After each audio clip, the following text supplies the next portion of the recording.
Bonsoir à tous, une émission exceptionnellement courte ce soir, une demi-heure seulement. Alors on s'est dit, bah, tiens, pourquoi pas passer cette demi-heure avec Béatrice Dalle. Vas-y, parle mieux, sérieux, pourquoi pas, si t'avais pas le choix. Comment il Ben parle oui, mal? ben oui, une demi-heure avec Béatrice Dalle. Oui, mais ça fait il n'y avait pas le choix, c'est... Non, j'ai dit, on s'est dit, pourquoi pas passer cette demi-heure avec Tu l'as Béatrice mal présenté Dalle. pour l'instant, ça commence mal. Ah oui, non, bon, voilà.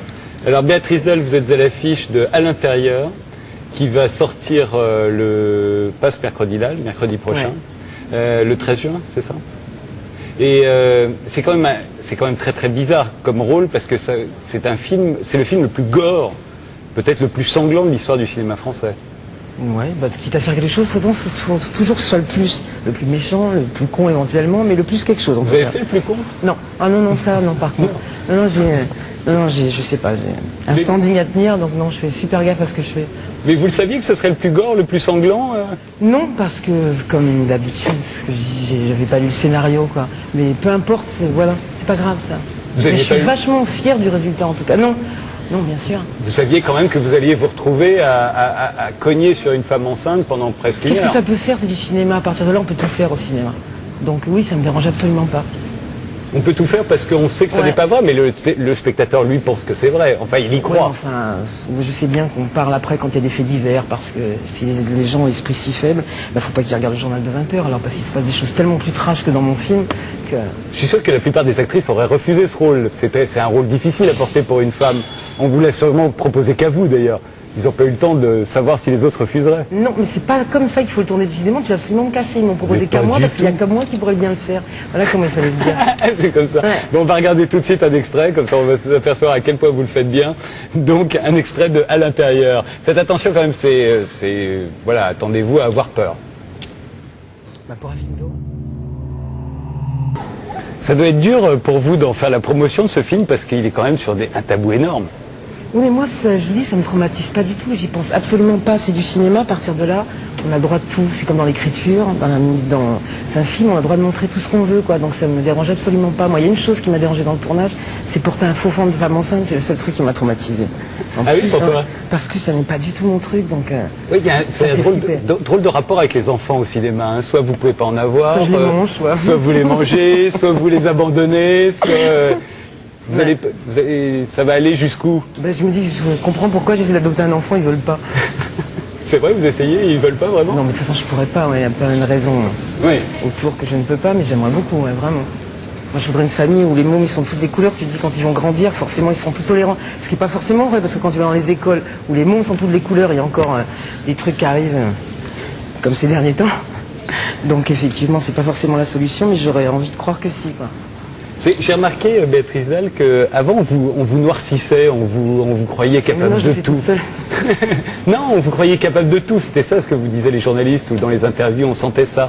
Maintenant, ils ont tendance plutôt à vous blanchir, à penser que vous voulez vous faire pardonner, que vous êtes dans la repentance. Je trouve ça c'est une hérésie. Si c'était la rédemption, ça veut dire que j'ai fait des erreurs et j'ai envie de me faire pardonner. Mon nom qui je m'autorise le droit de faire toutes les idioties, toutes les folies que j'ai envie. Ça ne regarde que moi, je mets ma vie qu'en péril. Et encore, j'ai jamais mis en péril, c'est les gens pensent que. J'atteins pas l'intégrité de qui que ce soit, donc à partir de là, on n'a rien à me dire. Du moment que vous embêtez pas, vous créez pas de problème, vous n'usez pas la liberté de quelqu'un d'autre, je trouve qu'on n'a absolument pas le droit de me dire quoi que ce soit. Ouais. Mais vous sentez cette différence quand même, qu'avant ils vous noircissaient, que maintenant ils veulent vous blanchir? Je préfère encore à ce qui se passait avant que la rédemption.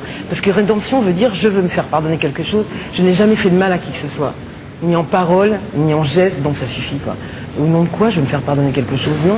Il y a eu plusieurs portraits de vous, mais il y en a un très beau, je trouve, qui avait été écrit par Marc-Édouard Nab. C'était en 98, à l'issue d'une rencontre qu'il avait eue avec vous pour le magazine Première, et dans lequel il vous décrivait comme une actrice mystique. Et alors j'ai noté la phrase, il vous parlait à vous, il disait « Jésus ne prend même pas la peine de vous pardonner, car vous n'avez jamais péché, vous êtes innocente. Ouais. » Vous avez dû vous reconnaître, là. Ben oui, je me souviens pas, même pas, je lis pas mes interviews, donc... Je m'en souviens pas. Mais vous pensez comme innocente? Oui, je vous dis, à partir du moment où je ne nuis pas à quelqu'un d'autre, je le suis. Ouais. En même temps, il y a une volonté de rendre sulfureux un certain nombre d'artistes. Non, c'est pas une... Ah, pardon. Un certain nombre d'artistes. Non, pas de vous. C'est comme si les vrais sulfureux étaient tous innocents. Pasolini, on a voulu le rendre sulfureux. Pasolini, il est innocent. Oui, mais Pasolini, quand on voit Salo, que tous les gens sortent de la projection de ses films presque en vomissant, il a quand même fait le film antifasciste le plus extraordinaire qui n'ait jamais existé. Donc... Voilà, Artaud, Jean Genet, Jean le Marquis Genet. de Sade. Artaud, pareil, c'est de la poésie à l'état pur, en pensant que on associe la poésie à la mièvrerie, ce que je trouve vraiment pas, quoi. Moi, Artaud, voilà, c'est de la poésie à l'état pur.